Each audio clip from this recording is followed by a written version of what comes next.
दोस्तों, राजस्थान शिक्षा विभाग से दो नए लेटेस्ट अपडेट है वो लेके आए हूं।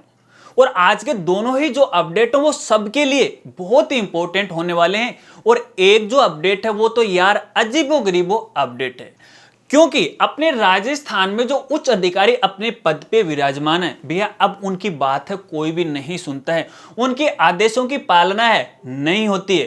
क्यों, पूरी जानकारी बताऊंगा, वीडियो के साथ है वो आप बने रहे। नमस्कार साथियों, मैं हूं आपका अपना साथी राजगुरु जी और आप देख रहे हैं राज स्कूल हेल्प यूट्यूब चैनल। चलिए वीडियो को शुरू करते हैं और इन अपडेट के बारे में जानते हैं। और आज का पहला जो अपडेट है वो है राजस्थान ग्रामीण ओलंपिक खेल 2021 को लेकर। दोस्तों, जैसा कि आप सभी को पता है कि राजस्थान ग्रामीण ओलंपिक खेल 2021 की जो रजिस्ट्रेशन करने की लास्ट डेट है वो फिलहाल यहाँ पे 15 अक्टूबर 2021 रखी गई है। हो सकता है कि बाद में इसकी डेट है वो बढ़ाई जाए, लेकिन इन खेलों में अपने युवा साथी या फिर जो भी खिलाड़ी रुचि दिखा रहे हैं वो अपना रजिस्ट्रेशन कर रहे हैं।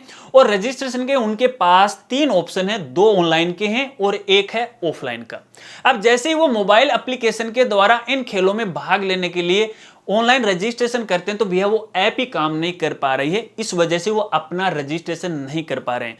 तो इस समस्या का समाधान विभाग के द्वारा कर दिया गया है।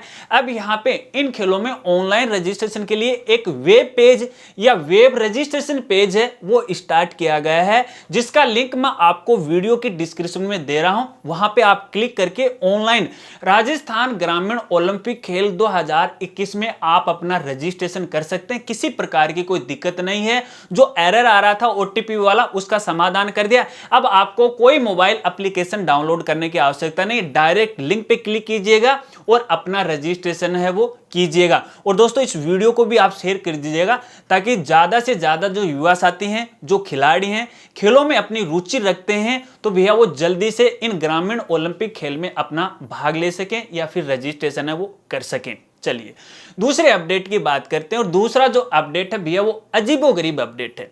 अब ये अजीबोगरीब क्यों है, जब आप इस बात को समझोगे, सुनोगे, तो आप अपने आप है वो समझ जाओगे। दोस्तों, राजस्थान शिक्षा विभाग के द्वारा 2021-22 का शिविरा पंचांग है वो जारी किया गया था।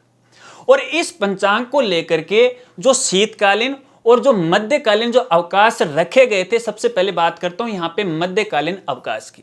शिविरा पंचांग के अनुसार जो मध्यकालीन अवकाश होने थे वो 3 नवंबर से लेकर 13 नवंबर के बीच में होने थे। और शीतकालीन जो अवकाश हैं वो 25 दिसंबर से लेके 31 दिसंबर 2021 को होने वाले थे। लेकिन यहाँ पे अपने निदेशक महोदय श्री सौरभ स्वामी जी ने 12 अक्टूबर को एक आदेश है वो जारी किया गया था। और उस आदेश में एक बात बिल्कुल साफ साफ वो कह दी गई थी कि अब यहाँ राजस्थान शिक्षा विभाग के द्वारा जो शिविरा पंचांग जारी किया गया था और उसमें जो मध्यकालीन अवकाश आया था या फिर होने वाले थे, अब वो मध्यकालीन अवकाश नहीं होंगे। क्योंकि आपको पता कि कोरोना की वजह से स्कूलें देरी से ओपन हुई थी, तो ऐसे में मध्यकालीन अवकाश की कोई जरूरत नहीं है। और यहाँ पे एचएम पावर है वो भी अपने पावर के अवकाश है इन बीच में है वो नहीं कर सकता, ऐसा आदेश 12 अक्टूबर को आया था। अब भैया यहाँ पे इस जैसे ये आदेश आया था मध्यकालीन अवकाश को लेकर के, तो भैया चारों तरफ शोर शराबा वो होने लग गया। जो गवर्नमेंट टीचर थे वो भी इसका विरोध करने लगे थे, जो प्राइवेट संगठन थे वो भी इसका विरोध है वो करने लगे थे। बार बार सरकार पे दबाव है वो बनाया जा रहा था। और इसी वजह से लेकर, इसी प्रेशर को लेकर भैया आज यानी 13 अक्टूबर 2021 को माननीय निदेशक महोदय श्री सौरभ स्वामी जी ने एक और नया आदेश है वो जारी कर दिया है। और नए आदेश में भैया 12 अक्टूबर को जो आदेश जारी किया गया था उसको निरस्त कर दिया है। और अब ये कहा है कि भैया स्कूलों के अंदर जो मध्यकालीन अवकाश हैं वो होंगे और एचएम है वो भी अपने पावर के 2 अवकाश है वो कर सकते हैं। लेकिन यहाँ पे जो मध्यकालीन अवकाश होंगे वो 29 अक्टूबर से लेके 7 नवंबर 2021 के बीच में होंगे, जबकि शिविरा पंचांग में जो मध्यकालीन अवकाश थे वो 3 नवंबर से लेके 13 नवंबर के बीच में होने वाले थे। लेकिन यहाँ पे मध्यकालीन अवकाश में नए आदेश में परिवर्तन कर दिया गया है, 29 अक्टूबर से लेके 7 नवंबर के बीच में ये होने वाले हैं। तो यहाँ पे सभी जो स्कूल साथी हैं, गवर्नमेंट टीचर हैं, वो इस आदेश को पढ़ के अपनी खुशियां वो मना रहे हैं।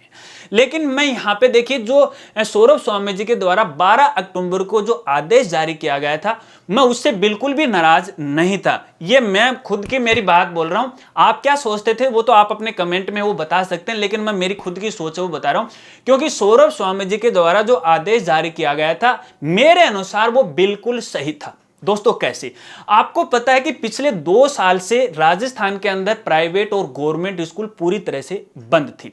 अभी फिलहाल थोड़े दिन पहले ही स्कूलें दोबारा रनिंग में आई हैं, तो ऐसे में बच्चे के भविष्य को लेकर के आपको पता है कि पहले मध्यकालीन अवकाश आ जाएंगे, फिर शीतकालीन अवकाश आ जाएंगे और फिर और कोई राजकीय अवकाश आ जाएंगे। तो लगातार जो अक्टूबर है, नवंबर है, दिसंबर, ये 3 महीने होते हैं, तकरीबन इन महीनों में स्कूलों की वो छुट्टी रहते हैं।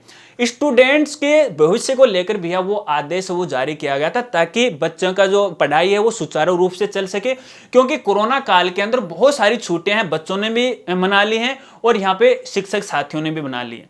लेकिन कुछ गवर्नमेंट टीचर ये भी बोल रहे हैं कि कोरोना काल में तो यार हमारी छुट्टी ही नहीं हुई थी, लगातार हमें कहीं दूसरे काम में भेज दिया, किसी की जांच करने में भेज दिया। वो बात भी मुझे सही लग रही है, कोई दिक्कत नहीं है।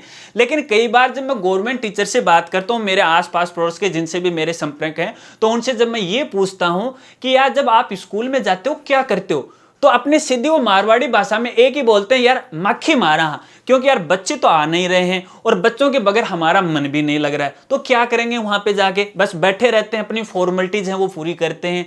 और अब जैसे ये आदेश है तो फिर यार थोड़ा सा वो उदंगड़ होंगे, लाज भी है उनका उदंगड़ होना, लेकिन वो भी गलत है। जब बच्चे स्कूल में आने लगे तब यार आप आदेशों की अवहेलना तो नहीं कह सकते, विरोध कर रहे हो आप इस चीज का, तो ये बात तो मुझे ठीक नहीं लगी, क्योंकि आपका जो जीवन चल रहा है इन बच्चों की वजह से चल रहा है। तो ऐसे में सौरभ स्वामी जी के द्वारा जो आदेश जारी किया गया था वो पूरी तरह से सही था।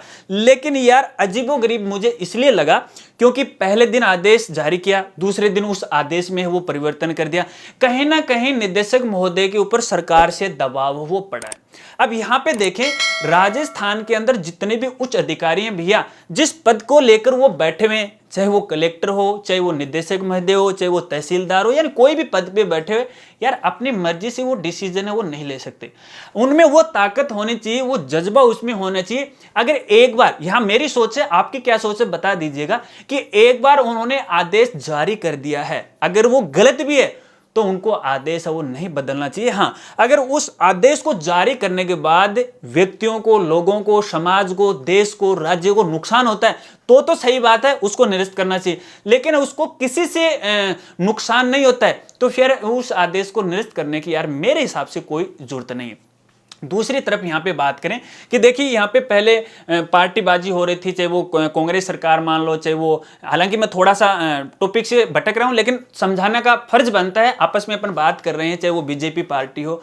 तो यार जब भी उनके कोई सम्मेलन होते हैं, ठीक है, सम्मेलन होते हैं, उस समय तो स्कूलों की अवकाश क्यों घोषित कर देते हैं, या कोई बड़ा काम वो करवाते हैं गांव की स्कूल के अंदर, नहीं भैया इसका अवकाश है वो कर दो, ठीक है।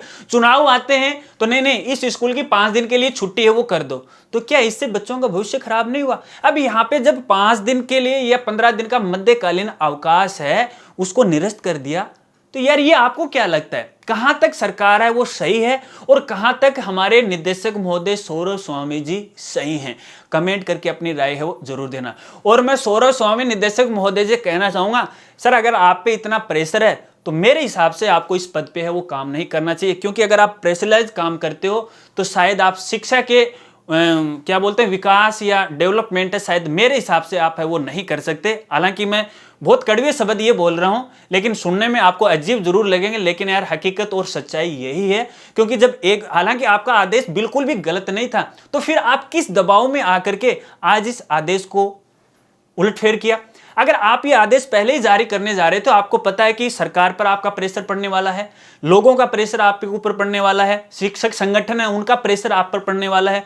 तो जब आदेश अपन जारी कर देंगे तो उसके बाद क्या आगे होगा, तो वो पहले ही तैयारी कर लेते थे ना, आप सरकार से आप सुलह मुशरा कर लेते कि यार ऐसा करें या नहीं करें, क्योंकि आपको पता है कि लास्ट में सरकार आके आपको सीधा साधा दबाव देने वाली और आपके आदेश को निरस्त होने वाली है। ये कोई आज एक नई बात नहीं है दोस्तों, इससे पहले भी कई बार सौरभ स्वामी जी ने कई ऐसे आदेश हैं वो जारी कर दिए हैं जिनको दोबारा उनको निरस्त वो करने पड़े। अब उनके पीछे क्या राजनीति है ये तो मैं नहीं जानता, लेकिन हकीकत और सच्चाई यही है। अगर यहाँ पे राजस्थान के प्राइवेट शिक्षण संगठन की बात करें तो वो खुशियां मना रहे हैं। हाँ, हमने देखो सरकार पे प्रेशर डाला और एक ही दिन में आदेश है वो बदलवा दिया। यार काहे का बदलवा दिया आपने, कैसे बदलवा दिया आपने? जब आदेश उच्च अधिकारियों ने जारी किया था उन्होंने दोबारा बदल दिया, तो आपने क्या बदलवा दिया? दूसरी बात मैं ये कहना चाहूंगा, हालांकि जो शिक्षक संगठन है वो मुझसे नाराज भी हो सकते हैं। एक तरफ तो आप ये बोलते हो यार स्कूलों को लगाओ लगाओ, है ना, पहले तो 9th और 12th तक लगवाई, फिर 6 से 8 तक लगवाई, और जब 6 से 8 नहीं लग रही थी तो बार बार आप सरकार पर प्रेशर बना रहे थे, भी जल्दी स्कूल खोलो, जल्दी स्कूल खोलो, 1 से 5 तक खोलो, मतलब हर तरफ से विरोध कर रहे थे। और जब आज बच्चे के भविष्य को लेकर के माननीय श्री सौरभ स्वामी जी ने एक आदेश जारी कर दिया मध्यकालीन अवकाश को निरस्त को लेकर के, तो फिर आप फिर भी सरकार पर प्रेशर लगा रहे हो, नहीं अवकाश होने चाहिए। क्या पिछले 2 साल से आपने अवकाश पे नहीं रहे हो? पिछले 2 साल से आप कितने दुखी हो? क्या मैं सही बोल रहा हूं या गलत बोल रहा हूं? अपना कमेंट है मुझे जरूर करना और इस बात पे विचार करना, विमर्श करना। उन राजस्थान के प्राइवेट स्कूलों के संगठन साथियों को मैं कहना चाहूंगा, अगर आप इसी तरह से दबाव बनाते हो तो भैया आप शिक्षा के क्षेत्र में शायद आपका ये जो निर्णय आप लेते हो वो बिल्कुल सरासर गलत है। आप उचित कदम उठाए, बच्चों के भविष्य के लेकर कदम उठाए, मैं भी आपके साथ हूं और ये सारा जहां भी आपके साथ है। लेकिन जब आदेश आ गया, हाँ हमें तो ये करना है कि यदि सरकार ने या सरकार का कोई भी नुमाइंदा आदेश जारी कर देता है, बस उसमें अड़चने वो पैदा करो। मेरे ख्याल से जो आदेश जारी किया गया था वो सरासर गलत नहीं था, क्योंकि ये बच्चों के भविष्य के सवाल को लेकर था। मैं कितना सही हूं कितना गलत हूं ये सिर्फ आप ही तय कर सकते हैं। हालांकि अपडेट तो 2 थे, वीडियो काफी लंबी हो गई है, लेकिन 4 बात मुझे कहनी थी।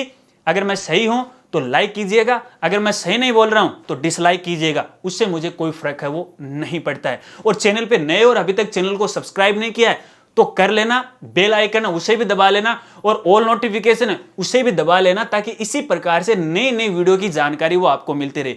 और इस वीडियो को ज्यादा से ज्यादा अपने सोशल मीडिया प्लेटफॉर्म पे, चाहे वो फेसबुक हो, व्हाट्सएप हो, इंस्टाग्राम हो, सब पे जाके आप शेयर कर दीजिएगा, ताकि लोग मेरी बात सुने और मेरी बात है वो सरकार तक और माननीय निदेशक महोदय तक वो पहुंचे। हालांकि उनको मैं ट्विटर पे भी टैग करने वाला हूं इस वीडियो का लिंक दे करके, अब वो अपनी क्या राय प्रकट करते हैं वो तो यार उनकी सोच और समझ है।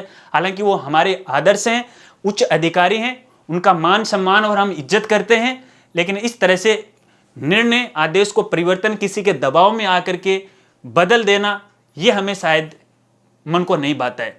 जानकारी अच्छी लगी हो तो लाइक कर देना। मिलते हैं फ्रेंड्स अगली एक नई वीडियो के साथ, तब तक के लिए जय हिंद जय भारत।